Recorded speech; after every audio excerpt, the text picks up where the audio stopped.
Hello viewers, नमस्कार।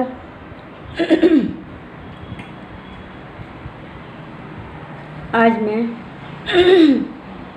आपसे विमर्श करूंगी ग्लोरी ऑफ योग के बारे में।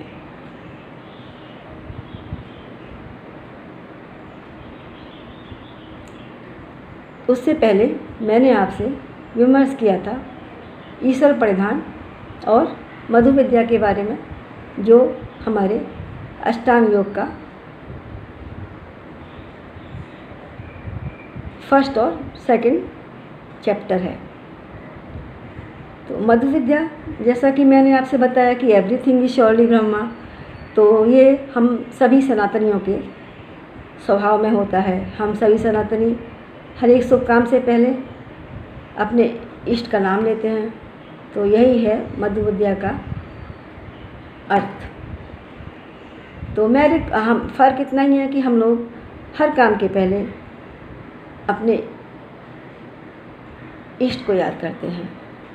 तो मैं आप सभी से अनुरोध करना चाहूँगी कि आप सब लोग भी अपने हर काम से पहले मधु विद्या का प्रयोग करें या इष्ट मंत्र का नाम लें।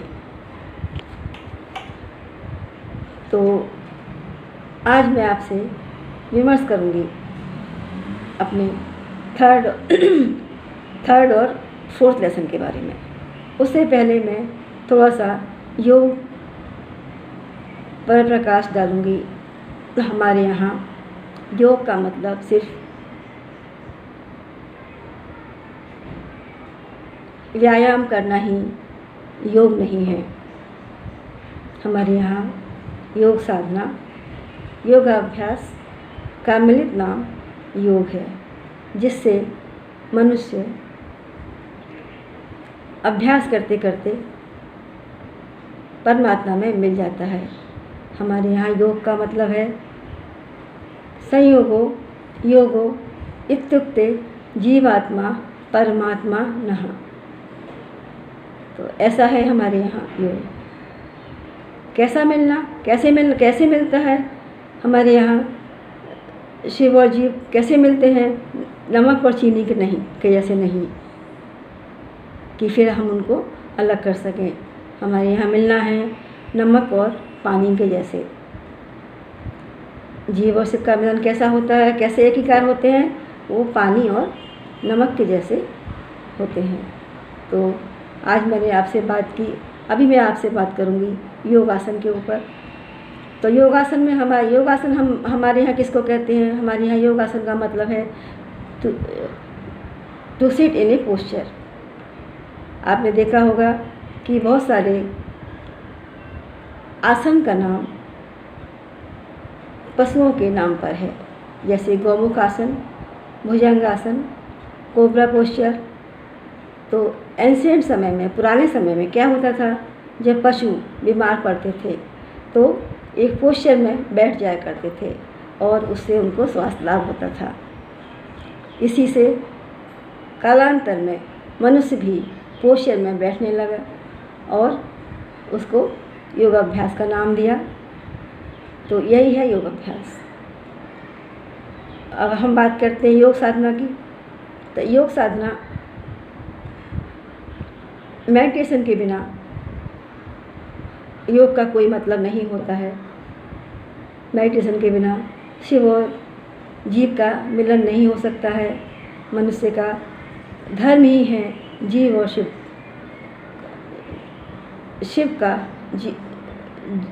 जीव का शिव को पा लेना। मनुष्य का धर्म, सबका अपना अपना धर्म होता है। पानी का धर्म है प्यास बुझाना, आग का धर्म है जला देना, और मनुष्य का धर्म है परमात्मा को पा लेना।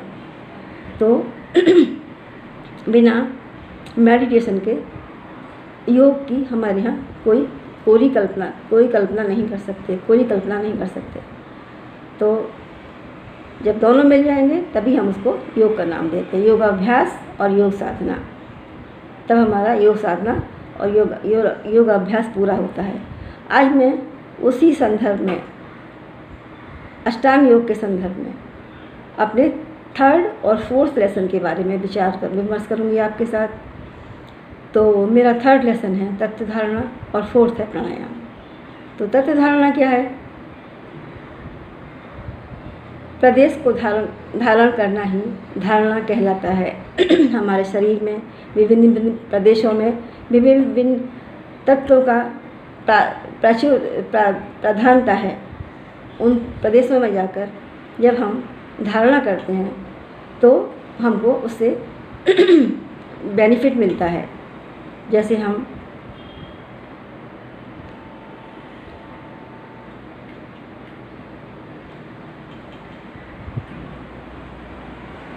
उससे हमको बेनिफिट मिलता है और उससे हमको आरोग्य लाभ मिलता है। जब हम तत्व धारणा के द्वारा विभिन्न विभिन्न प्रदेशों पर अपने मन को एकाग्र करते हैं और धारण करते हैं तो आरोग्य लाभ मिलता है और क्षुद्र प्रभाषा खत्म हो जाती है, सहिष्णुता आती है और बिना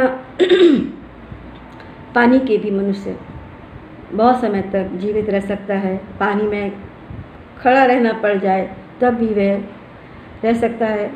और अग्नि तत्व को धारण करने से क्या होता है कि हमारा जो अग्नि तत्व कंट्रोल में हो जाता है, हमको अधिक भूख भी नहीं लगती है और कम से भी हमारा काम बिना खाना खाए भी हम कुछ समय गुजार सकते हैं।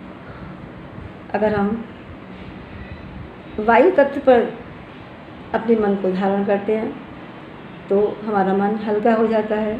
आपने सुना होगा पुराने समय में बौद्ध भिक्षु एक बिल्डिंग से दूसरी बिल्डिंग पर आया जाया करते थे।